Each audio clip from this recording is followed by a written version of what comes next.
بسم اللہ الرحمن الرحیم۔ نکاح ایک سماجی ضرورت ہے جو تمام مذاہب میں رائج ہے۔ اسلام میں نکاح کا جو تصور دیا گیا ہے وہ غیر معمولی اہمیت کا حامل ہے، دوسرے مذاہب میں اس کی نظیر نہیں ملتی۔ جنسی جذبہ انسان کی فطرت میں داخل ہے، اس کی تکمیل کے لیے انسانوں نے عجیب و غریب طریقے اختیار کیے ہیں۔ کچھ مذاہب کے ماننے والے سمجھتے ہیں کہ یہ بہت قبیح عمل ہے۔ ان کا ماننا ہے کہ انسان اس وقت تک ترقی نہیں کر سکتا جب تک وہ اپنے اس جذبے کو نہ دبائے اور نہ کچلے۔ ہم جانتے ہیں کہ عیسائی راہبوں اور ہندو جوگیوں میں یہ تصور پایا جاتا ہے۔ ان لوگوں میں اپنے جنسی جذبے کو دبانے کی کوشش کی جاتی ہے اور اس کی ترغیب بھی دی جاتی ہے۔ دوسری طرف کچھ لوگوں نے اس کو پورا کرنے کی کھلی چھوٹ دے دی ہے۔ ان کے یہاں کوئی پابندی نہیں ہے، انسان جس طرح چاہے اپنے اس جذبے کی تکمیل کر لے۔ اسلام نے جنسی جذبہ کی تکمیل کے لیے صرف نکاح کو جائز قرار دیا ہے۔ اس نے سماج کو حکم دیا ہے کہ تمہارے اندر جو غیر شادی شدہ ہوں ان کے نکاح کراؤ، اور وہ نوجوان یا وہ لوگ جو غیر شادی شدہ ہوں ان کو بھی تاکید ہے کہ وہ شادی کے بندھن میں بندھ جائیں۔ اللہ تعالیٰ کا ارشاد ہے، وَأَنكِحُوا الْأَيَامَ مِنكُمْ وَالصَّالِحِينَ مِنْ عِبَادِكُمْ وَإِمَائِكُمْ إِن يَكُونُوا فُقَرَاءَ يُغْنِهِمُ اللَّهُ مِنْ فَضْلِهِ وَاللَّهُ وَاسِعٌ عَلِيمٌ۔ سورہ النور آیت نمبر 32۔ تم میں سے جو لوگ مجرد ہوں اور تمہارے لونڈی غلاموں میں سے جو صالح ہوں ان کے نکاح کر دو، اگر وہ غریب ہوں تو اللہ اپنے فضل سے ان کو غنی کر دے گا، اللہ بڑی وسعت والا اور علیم ہے۔ ایامہ عربی زبان کا لفظ ہے، اس کا واحد ایم ہے۔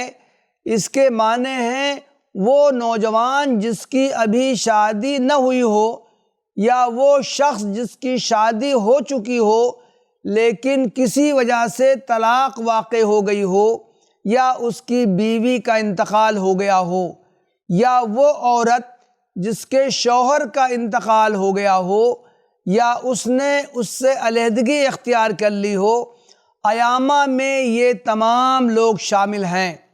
قرآن سماج کی یہ ذمہ داری قرار دیتا ہے کہ ان کے درمیان کوئی بھی شخص، خواہ وہ کسی بھی عمر کا ہو، بغیر نکاح کے نہ رہے۔ ایک حدیث میں اللہ کے رسول صلی اللہ علیہ وسلم نے فرمایا ہے، یا معشر الشباب من استطاع منکم الباءۃ فلیتزوج فإنہ اغض للبصر واحسن للفرج۔ صحیح بخاری اور صحیح مسلم۔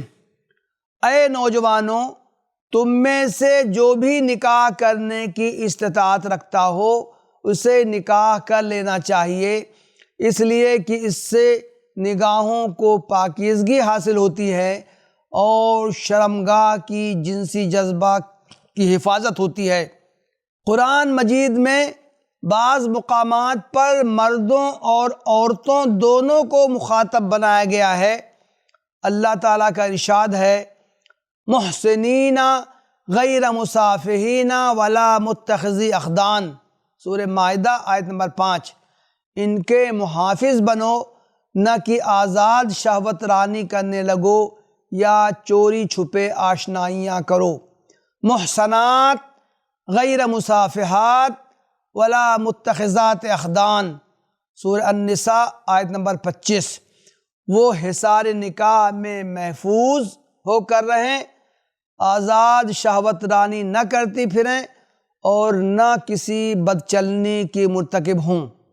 مردوں کو اس بات کی اجازت نہیں ہے کہ وہ عیاشیاں کریں، کھلے چھپے بدکاری کریں یا ناجائز تعلقات قائم کریں۔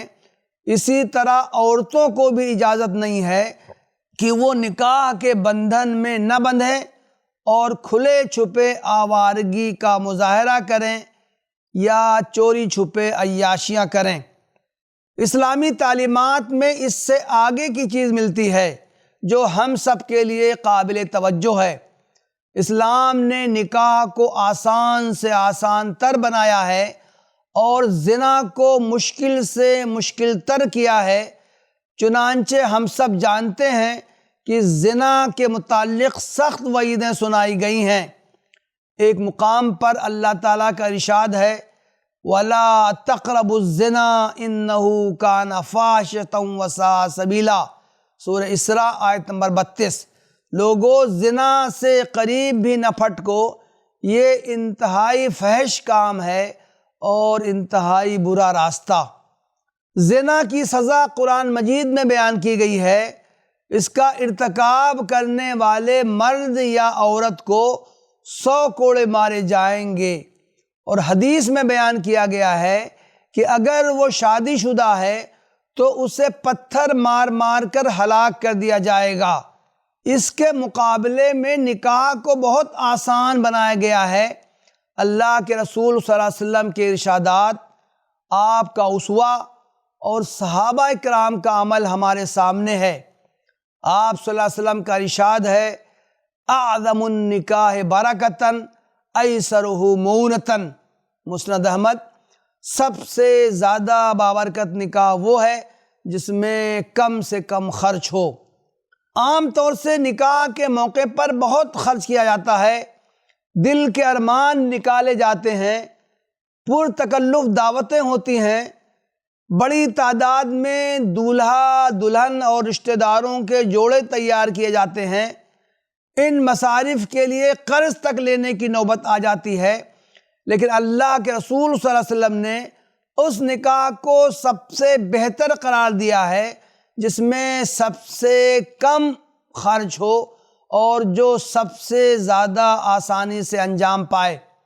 اللہ کے رسول صلی اللہ علیہ وسلم کی خدمت میں ایک عورت آئی اور کہا کہ مجھ سے نکاح کر لیجئے یا کسی اور سے میرا نکاح کرا دیجئے۔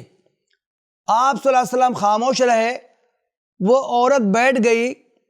کچھ دیر کے بعد ایک صحابی نے کہا اے اللہ کے رسول صلی اللہ علیہ وسلم، اس عورت کا نکاح مجھ سے کرا دیجئے۔ آپ صلی اللہ علیہ وسلم نے پوچھا تمہارے پاس کچھ ہے؟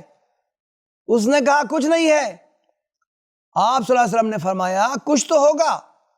اس نے عرض کیا کچھ نہیں ہے۔ آپ صلی اللہ علیہ وسلم نے فرمایا اپنے گھر جاؤ اور دیکھو، جو بھی ہو لے آؤ۔ اللہ کے رسول صلی اللہ علیہ وسلم کی تاکید کے بعد وہ صحابی چلے گئے۔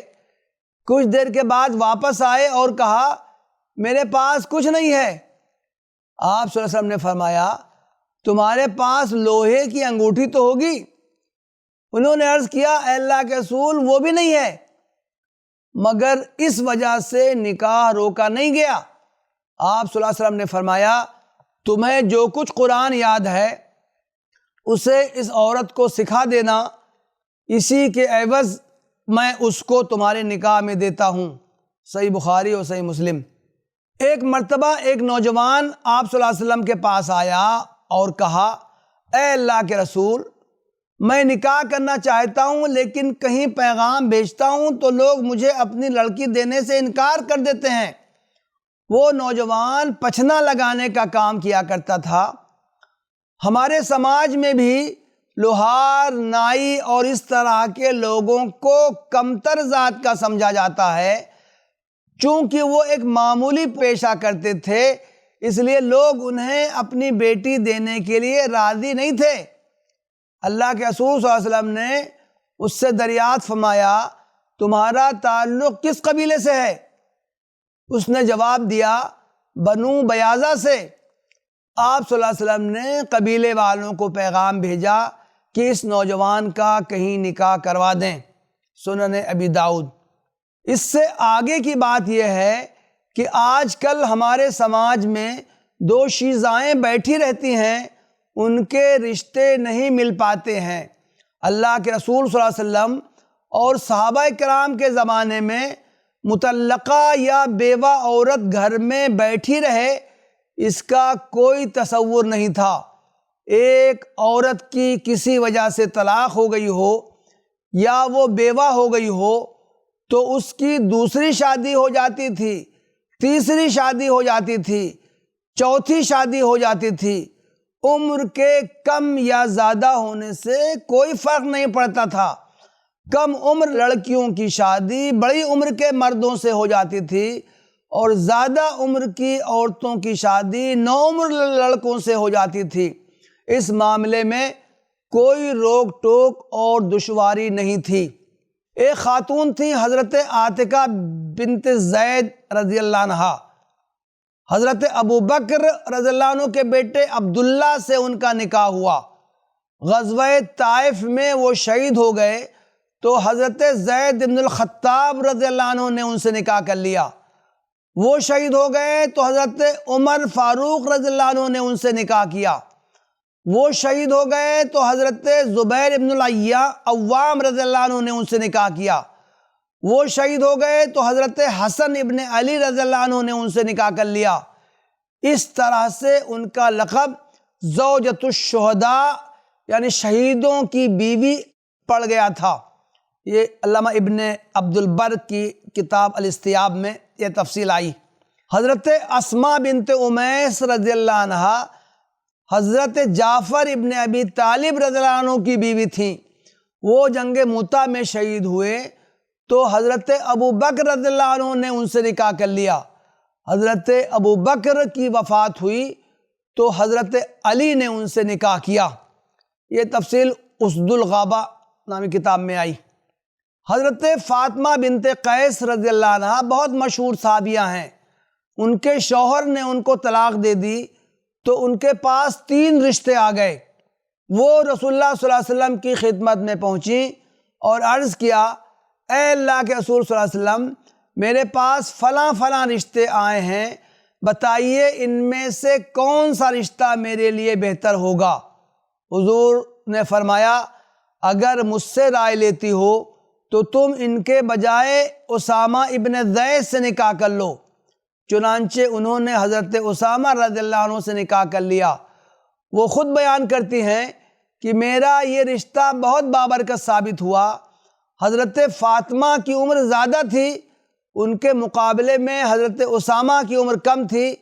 دونوں کی عمروں میں کافی تفاوت تھا، لیکن انہوں نے خوشگوار ازدواجی زندگی گزاری۔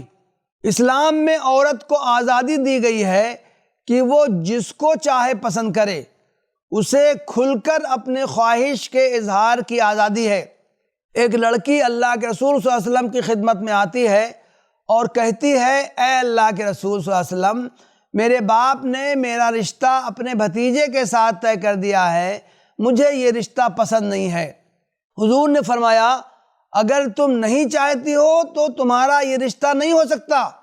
وہ لڑکی فوراً بول اٹھی، مجھے یہ رشتہ منظور ہے، میں تو صرف یہ دکھانا چاہتی تھی کہ اسلام میں خواتین کو اپنی رائے کے اظہار کرنے کی کہاں تک آزادی ہے۔